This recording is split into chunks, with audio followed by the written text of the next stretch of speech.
ఉనికి కోసమే కేసీఆర్ తన్లాట. అందుకే నీటి సమస్యను ముందుకు తెచ్చి సెంటిమెంట్ రగిలించాలని చూస్తున్నారు. పాలమూరును రాజకీయ లబ్ధికి వాడుకుంటున్నారు. వారి తప్పులను కప్పిపుచ్చి మనపై బురద జల్లాలనే ప్రయత్నం. కృష్ణా జిల్లాలపై ఆయన చేసిన ద్రోహాన్ని అసెంబ్లీలో బయట పెట్టాలి.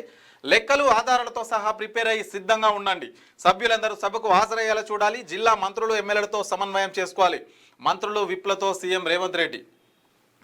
బీఆర్ఎస్ పార్టీ ఉనికి ప్రశ్నార్థకంగా మారినప్పుడల్లా కేసీఆర్ నీటి సమస్యలు ముందుకు తెచ్చి సెంటిమెంట్ రగిలించాలని చూస్తారని, ఉనికి కోసమే ఆయన తన్లాట అని సీఎం రేవంత్ రెడ్డి అన్నారు. సెంటిమెంట్లు రగిల్చి రాజకీయ లబ్ధి పొందాలని చూస్తున్నారు. అందుకే వాస్తవాలు, గత బీఆర్ఎస్ ప్రభుత్వం తెలంగాణకు చేసిన ద్రోహాన్ని అసెంబ్లీలో ఆధారాలతో బయటపెట్టేందుకు సిద్ధం కావాలని ఆయన పిలుపునిచ్చారు.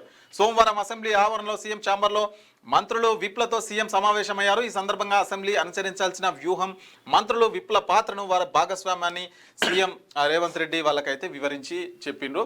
సో బీఆర్ఎస్ ఉనికి కోల్పోయినప్పుడల్లా ఈ నీటి సమస్యలు ఏముంటాయో వాటిని తెర మీదకి తెచ్చి ప్రజలను రెచ్చగొట్టి ఈ విధంగా వాళ్ళు లబ్ధి పొందడానికంటే పార్టీ ఉనికిని చాటుకోవడానికి ఈ విధంగా ప్రవర్తిస్తున్నారని చెప్పేసి రేవంత్ రెడ్డి అంటున్నారు. అట్లాగే వాళ్ళతో సంబంధించిన మంత్రులు ఎమ్మెల్సీలకు కూడా సో ఎట్లా మాట్లాడాలి, అసెంబ్లీలో ఎట్లా ఎదుర్కోవాలి, ప్రతిపక్షం వాళ్ళు ప్రశ్నలు అడిగితే వాటికి సమాధానం ధీటుగా ఎట్లా ఉండాలని చెప్పేసి దిశానిర్దేశం కూడా చేసినట్లుగా తెలుస్తా ఉంది. గట్టిగా ప్రిపేర్ కాండి, ప్రిపేర్ కావాలి, అట్టర్ ఫ్లాప్ అవ్వద్దు, గట్టిగా ప్రిపేర్ కాండి, నోటెడ్ చేసుకుని రండి, అవసరం అయితే పేపర్లు లేకుండా నోటికి చేసుకుని రాండి అని చెప్పేసి.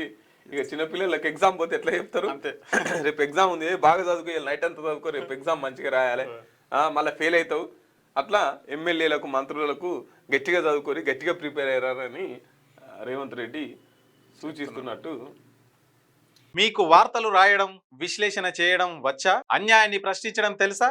ఇంకెందుకు ఆలస్యం? క్యూ న్యూస్ మిమ్మల్ని ఆహ్వానిస్తుంది. ఉమ్మడి ఆదిలాబాద్, వరంగల్, కరీంనగర్, నిజామాబాద్, ఖమ్మం, మెదక్, రంగారెడ్డి, హైదరాబాద్, మహబూబ్ నగర్ జిల్లాలకు రిపోర్టర్స్ కావాలను సంప్రదించవలసిన ఫోన్ నెంబర్ 8688926084.